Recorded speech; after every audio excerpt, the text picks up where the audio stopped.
You're listening to Tala Campus Radio on FM. Hello everyone, welcome to the first episode of this university Socs and Clubs. I'm here with Hugo Clark and Rachel McGee. I'm Adam and we're all CDM students. I'm just going to get everyone to introduce themselves. So Hugo, start off with you. Well, my name's Hugo Clark and I'm in first year CDM. I'm excited to be here. Yeah, Rachel? Yeah, so obviously my name is Rachel McGee. I'm also a CDM first year student and it's pretty exciting. Yeah, we're the ones that don't do any exams. Yeah, that's it. Except that one. Except that one exam, yeah. So we have a bit to talk about today since it's the first podcast. I clearly can't speak either. Can't speak because a little hungover because last night we were all out in Malloy's for Mental Health Week. Sure. We were. Yeah, bingo and musical bingo, you know yourselves. Just enjoy it. I loved it. Paying for it now. It's great fun. €10 double Red Bull and vodka. Yeah. Oh, that's where it's at. I was on the water all night, so I'm not as bad as everyone else, but I don't think I paid for a single drink. Yeah. It was pretty fun It was though. a The good quiz night. was good. Yeah, it was. yeah. I think I knew every Sucks that we didn't win though. Yeah, Yeah. I know. I swear. A group from our class won from first year CDM. Yeah, Yeah, they were all the smart ones. Yeah. they cheated. We They definitely cheated. I think I knew like every single song. Oh, I knew every single song in that music bingo. Every time I just stood up and was like waving my hands, let's go. Right, what else? There was for Mental Health Week, speaking on that, what else do we have? So Monday we had, what was on Monday? It was free treats and we had it was that. and the free tea as well. Yeah, I think that was Tuesday. Yeah, that was Tuesday morning. Yeah, Oh, Tuesday morning. But Monday we all got like the positivity post-it notes. They were everywhere. Oh yeah, I saw them in the canteen. Yeah, there's. Oh, I Sure. would have loved one of Tables. those. I wasn't in a Monday and I wanted to come in for one of those. And then I think there was donations made as well.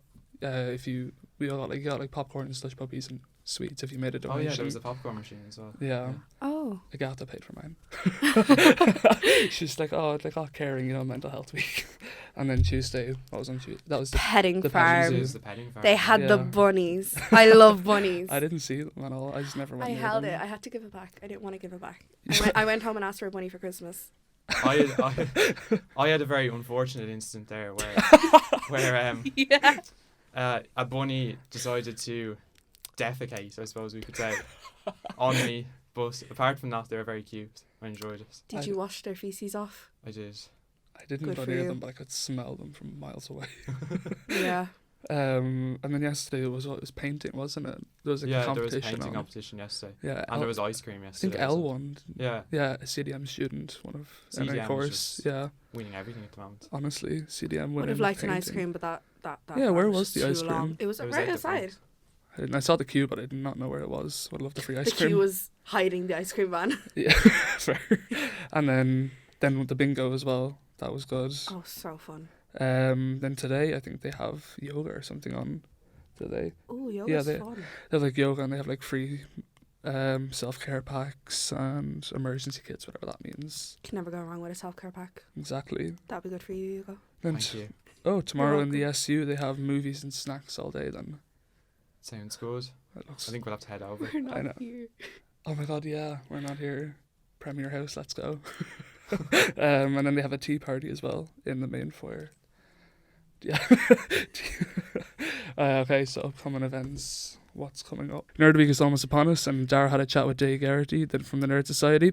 Jay starts by telling us what the Nerd Society is all about.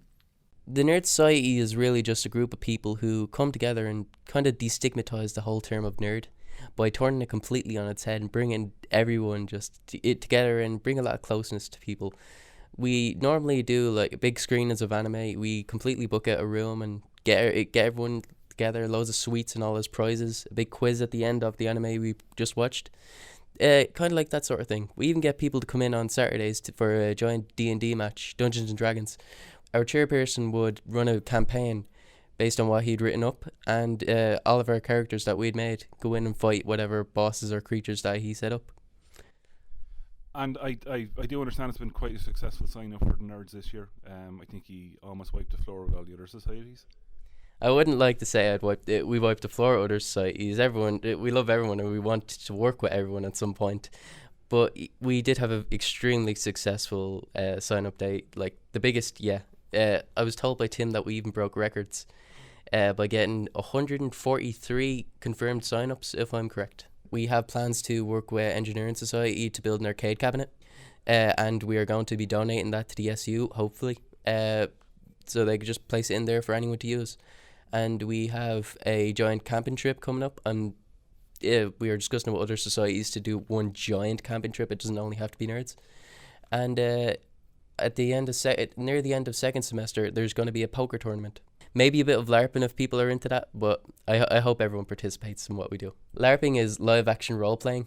It's a lot like Dungeons and Dragons, but in real life. You don't exactly have to dress up, but if you want to stay in character, that's very encouraged for LARPing. And you just sort of go through the campaign that you would sitting down at Dungeons and Dragons, but you're living it, if you understand me. Yeah, I get you. Right, so we're here to talk about Nerd Week, which you've got coming up. Explain more. Oh yeah, with Nerd Week, we have a whole slew of events planned throughout the entire week, even booking out the foyer. On Monday, we have a Wii Sports bowling tournament. That's a €2 entry. We also have other games running alongside that. I'll go more in-depth to these as we progress. Tuesday, we have a costume contest in the canteen. Not just costume, but cosplay. If you want to dress up as all your favorite comic book characters, that's completely fine. On Wednesday, we have board games set up in the foyer, and we're going to Malloy's for a Netflix quiz. On Thursday, in the main hall and the mezz, we have a bake sale, and later on in the day, we're running a big karaoke session. On Friday, we have the entire SU booked out for the day to run old school horror movies like White Zombie, The Forced Dracula, like the Zombie Man, Evil Dead 2, all that sort of thing. And during the entire course of the week, we're running a Nerd Week where that has €3 entry, and if you win, there are going to be a lot of prizes like a gym membership, a voucher to Offbeat Donuts. During that, you'll be looking for a picture of myself dressed in full nerd attire, and you'll want 5 of these throughout the week. And if you come back with the kind of puzzle solved, it come back to us, you win the prize. First one back, first one wins. We're starting on the week of the 24th of October, so next Monday. Just to get further into it, on Wii Sports Bowling, it's the person with the highest score wins. Other games will be playable like Super Smash Bros, Mario Kart 8, Crash Team Racing, Tekken 7, etc. The costume contest is where 2 to 4 people get into costume, go on stage. We ask them about the costume, and the best costume wins. The judge will be our chairperson, so there will be no bias whatsoever. For the board and card games day, different board games will be available. Monopoly, a game that ruins some friendships but creates others. Betrayal at House on the Hill, a game where you go through a haunted mansion and try and kill the traitor at the end. At 8, we are going to Malloy's for the Netflix quiz, €5 entry for the Felicia Kane charity for death and stillbirth. The bake sale food is all homemade, plus masala chai, spiced tea, will be available. And with the karaoke, all songs are available. You can sing any song you like. It is a proper event and has to be kept within reason. You have to have a backing track prepared in advance, and people that go up and sing, we won't leave you out. You'll get a big round of applause and a can of Red Bull. This is going to be advertised on our Twitter, Facebook, and Discord page to all of our members. The Discord and Facebook is public, so anyone can view it. And also, we're going to have a photographer all week taking pictures of the event. So if you don't want to be in any of the pictures, just come up to one of us and say, I wouldn't prefer to be in a picture, and we'll take you right out. No bother about that whatsoever. Love to see you down there. So that was our reporter, Darren McNicholas, catching up with Jay Garrity from the Nerd Society. Speaking on societies as well, the Drama Society have asked us to make a little announcement. Not much people have been going to their meetings. It's on. They want You to. I've for heard one? you haven't, Adam. I have not, but I will be on to them. It's been very busy, and You've CDM already said it life. for everyone to hear, so you don't want to show up now.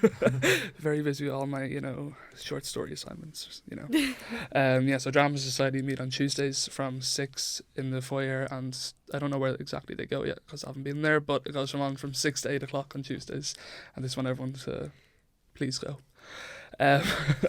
So things are going to happen in the podcast then. So during Halloween, we're going to have a Halloween podcast, which Rachel is very excited about. I'm very, very excited. Very excited. Conspiracies all the way. Gotta have a few conspiracy theories, try and make it as spooky as possible, but probably horror not. Will never be stories. as good as Yeah. BuzzFeed Unsolved, though. No, I don't think we'll ever get to that level. Did you say horror stories? Yeah. So you're gonna tell Oh, me- yes, horror. Oh, can we tell the story of the Hellfire Club? Are we gonna go to the Hellfire Club? Oh my god. We might go to the Hellfire Oh. Club. Camp out at We'll the see. Hellfire Club. Yeah. Live reports. An Legend overnight has it if you walk podcast. around it backwards 3 times and you say the same, I say don't- the Mary thingy. I honestly I don't wouldn't think the know, I'm not podcast, religious. not the podcast. I honestly don't even think the Hellfire Club is haunted. You get spooked I've literally been in there. It's such a dump. There's It's not nothing, haunted, there's there's just nothing scary mice about it. all over the place. Yeah, that's. I mean, I It's hate true. mice. They're so like The fun thing is trekking up to it, not actually getting there. trekking up out of breath and then be like, that was for nothing. Oh. Okay, so last week the Dublin International Film Festival were in. Rachel, what was that about again? So last week, Grania Humphreys, Festival Director for the Dublin International Film Festival, came to the university to speak with the students about a new category in this year's festival aimed directly at students. Grania starts by explaining just how fresh this is.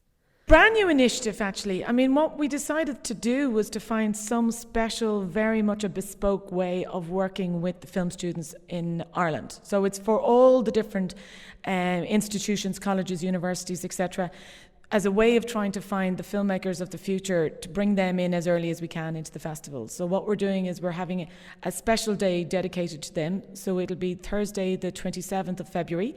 It will be in the Lighthouse. It will be 10:30 to 6:30, and the first half of it will actually be a director or a producer, a kind of big established person from the film industry talking about their career, how they got started and how they got to where they are now. Did they go to film school, for instance, or did they, just work their way up? And the second half is actually the bit, I suppose, that I wanted to talk to students about in IT Tala, which is around the idea that they can submit their films for a film competition. And the submissions can be from 2019, so you could have made them maybe last term, or you can maybe have enough time to do them before Christmas. And submit to us by the first week in January through your lecture. This is all through your lectures.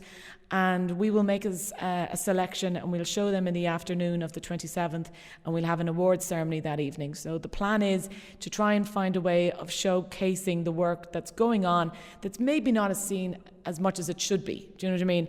And we'll put them on, as I said, next year, 27th of February in the Lighthouse. So that's the plan around the film student project. Brilliant. But there's no restrictions to what can be. No, I mean, on one level, it feels like we're a bit kind of like, sort of like fluffy, but we really want to see what work is out there. And we'll take animation, we'll take documentary, we'll take fiction. Short films, though. I mean, in my head, we've kind of put a limit of 10 minutes on it, because anything beyond that, let's be honest, isn't really short. It's heading towards too long. But what we want to do is we want to be able to showcase over effectively 3 hours as much work as we can, and so we have to at some stage put a level on it. But also we want to see what comes out from the different schools, if you like. What are there common themes? Is there particular styles? So it'll actually be really interesting to see all of this volume of work together, because you might see that there's a particular type of films, or indeed there's a particular influence. We're all very conscious of seeing how certain filmmakers influence a generation. So you're always very conscious of the Tarantino effect, for instance, or equally if there's going to be specific themes or styles that suddenly we notice that some films keep coming up around the same subjects. So it'll be really interesting. So that's why we deliberately kept it as open as we could. Brilliant. And you put out a call today for volunteers as well. Yeah, well, for me, I started as a volunteer, and I think it's the only way to really get a kind of snapshot or an immersive insight into what's happening is to work in a film festival. You see everything from the short filmmakers to the established names. You see everything from the documentary makers with their real life subjects. You see workshops up close. You are vital to bringing people from the front door of a cinema into their seat, and you're also the people who also bring the guests along. You also help with the films, and I love it. I love that part of being that element of being part of a team. And as I said, we've about 150 join us every year. They give up their time to do it, but I know from talking to them that they feel like it's a really exciting thing to do. They meet loads of friends, and we've a lot of them who come back year on year. They take time off work to come back to be part of this particularly bananas type of extravaganza. You know, it's a bit like a circus, and it's a really fun thing to do. I got very addicted to it. You stay up late at night talking about the films that you see. You're up the next morning, and as I said, it's a bit like a kind of celebration. We're all watching the Rugby World Cup or the Olympics, but it has that sense of scale, and everything is exciting for the day, and then you move on and suddenly it's a new day, and you have all these stories associated to standing holding somebody their coat, and then suddenly having a long conversation about their favourite film. And it's really amazing. You feel like you're knitted into a particular time in Ireland and in cinema, and I know I remember intensely some of the films that I saw as part of the festival. Grania, thank you very much. No, you're very welcome. Thank you. So that was our reporter Dara Nicholas speaking to Grania. Right, talk about college life stuff then. Yeah. I love college life. It's As so fun. in the buses and how unreliable they are. Yeah. Oh, except that. So we saw earlier in the week in the news that the Go Ahead operated buses, which is a British-owned company, have been failing their punctuality tests Oh, they're so by bad. an alarming rate. And as far as I'm aware, that affects us with the 75 and the 175, Yeah, which they're- both pass through the college. So And most students take that bus as well. yeah, like what were you saying about that? The old man, you were saying the bus. Yeah, I went to a bus stop once and there was an old man waiting there for over an hour and a half just for one bus to come It's by and meant, not like one thing. the 175 says it'll be there in 5 minutes on the app, and it just does not show It up. shows them 50. Like literally, yeah. Not even, maybe 500. the 75 is a little more reliable, but the 175 is like horrible. That's a There's a horror story few on its more. own. Yeah. for the Halloween special. Reporting The buses live, are just horrifying. reporting live from the 175. But we see that they're going to be receiving a fine of €30,000, which Not many nearly could argue enough. That's not enough, that's nowhere yeah. near enough. And Our that wouldn't sanity really is act as ruined an from these incentive buses. to be more punctual, in my opinion. I was late to work last week because the 175 needs to get on its game. It does. Just get back on track. It does. Not that it ever was on track. It needs to get on the track in the first place. Right, reading week next week is our last week, Yeah. or so- last full week until we have, Yip-de-doo. reading week, study week. Definitely gonna do reading during that week. Totally don't have 10 parties coming up. Totally not. Are you gonna be doing a lot of reading during that week? I don't think I'm going to be doing a lot of reading, but I think a lot of CAs are going to have to be Yeah. completed in that week because Oh, definitely. they're piling up on us now. They really are. Yeah. We may not have exams in our course, but the amount of CAs. CAs are ferocious. Oh, what we have like media studies on, don't we? Yeah. Oh, that. She wants 12,000 words, but really she wants like 2. What even is semiotics? It's a good question, Adam. Anyone wants to, let me know on that, please. So we're gonna try our best to have a few guests as well throughout the college. Some lecturers, maybe some people from courses. I think that's all we have. I think we've got through everything we need to say. I just want to thank Hugo and Rachel for being here. Thank you. Hugo, do you want to tell them where You're we can- welcome. Yeah. Yeah, you can find us on Facebook and Instagram. So please feel free to get in contact with anything you'd like us to discuss in the future. Yep. So I think this is the end of the first episode. Thanks for listening, everyone. I've been Adam, and this was This University Socs on Clubs. Thanks. Let's go. This is your radio. Tala Campus Radio.